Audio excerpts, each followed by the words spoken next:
नमस्कार दोस्तों। क्या आपकी भी सीएससी आईडी ब्लॉक हो गई है और आप इसी वजह से परेशान हैं? तो फिक्र करने की कोई बात नहीं है। आज हम स्टेप बाय स्टेप पूरा प्रोसेस समझेंगे कि इसे दोबारा एक्टिवेट कैसे करना है।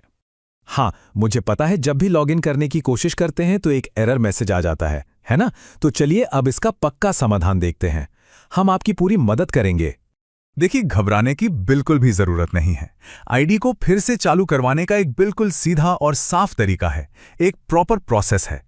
मैं आपको एक एक करके सारे स्टेप्स समझाऊंगा। तो ठीक है, चलिए शुरू करते हैं। सबसे पहला और सबसे जरूरी स्टेप है अकाउंट में लॉगिन करना और खुद को वेरीफाई करना। इसके लिए सबसे पहले आपको जाना है ऑफिशियल पोर्टल पर, जिसका एड्रेस है register.cscgov.in। याद रखिएगा, सारा काम यहीं से शुरू होगा। अच्छा, अब जैसे ही आप वेबसाइट पे पहुंचेंगे, आपको माय अकाउंट का ऑप्शन दिखेगा, उस पर क्लिक कीजिए। इसके बाद अपनी सीएससी आईडी डालिए।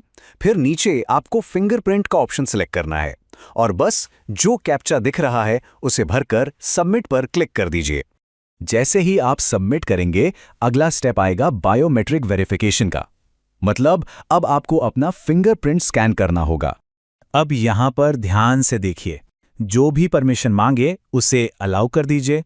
फिर एक छोटा सा बॉक्स होगा, उस पर टिक करके सहमति दीजिए और स्टार्ट कैप्चर बटन पर क्लिक कीजिए। बस जैसे ही आपकी फिंगरप्रिंट मशीन की लाइट जले, अपना अंगूठा उस पर रख दीजिए। बहुत बढ़िया। जैसे ही स्कैन सक्सेसफुल होगा, बूम, आपका अकाउंट डैशबोर्ड खुल जाएगा। तो पहला बड़ा काम तो हो गया। अब देखते हैं आगे क्या करना है। ठीक है, तो अब हम आ गए हैं स्टेप नंबर 2 पर। यहां पर हमें कुछ बहुत जरूरी डॉक्यूमेंट्स और अपनी लोकेशन को अपडेट करना है।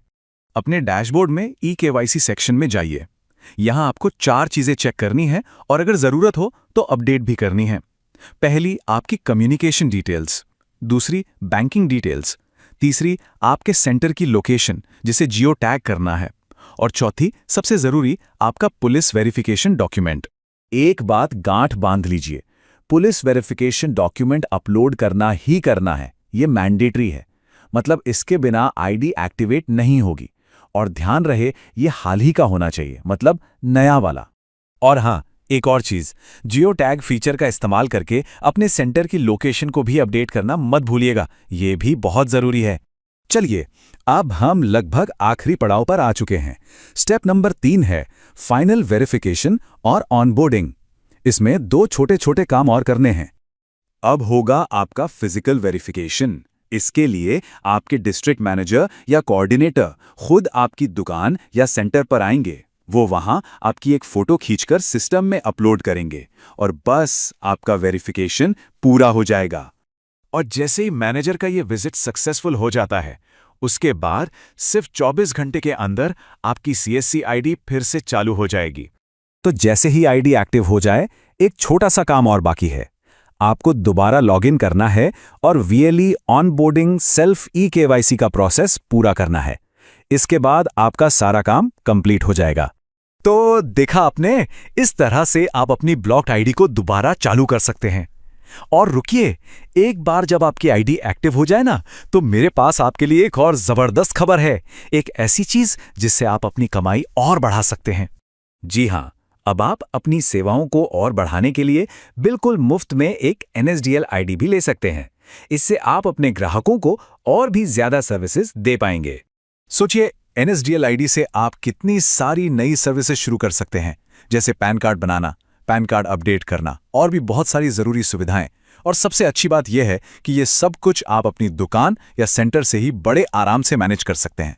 तो इस पूरी जानकारी को देखने के लिए आपका बहुत बहुत धन्यवाद। और हाँ, जैसा मैंने बताया, अगर आप बिल्कुल फ्री में एनएसडीएल आईडी लेना चाहते हैं तो उसके लिए लिंक नीचे दिया हुआ है। आपको ये लिंक इस वीडियो के डिस्क्रिप्शन में भी मिल जाएगा। बस आपको उस लिंक पर क्लिक करना है और आप बहुत ही आसानी से बिना कोई पैसा दिए अपनी फ्री एनएसडीएल आईडी के लिए अप्लाई कर सकते हैं। याद रखिए, इस आईडी से आप पैन कार्ड बनाने जैसी जरूरी सेवाएं दे पाएंगे, चीजें अपडेट कर पाएंगे और भी कई सुविधाएं हैं जो आप अपने सेंटर से ही आसानी से चला सकते हैं। तो देर मत कीजिए, नीचे दिए गए लिंक पर अभी क्लिक करिए और आज ही अपनी फ्री एनएसडीएल आईडी के लिए अप्लाई कर दीजिए।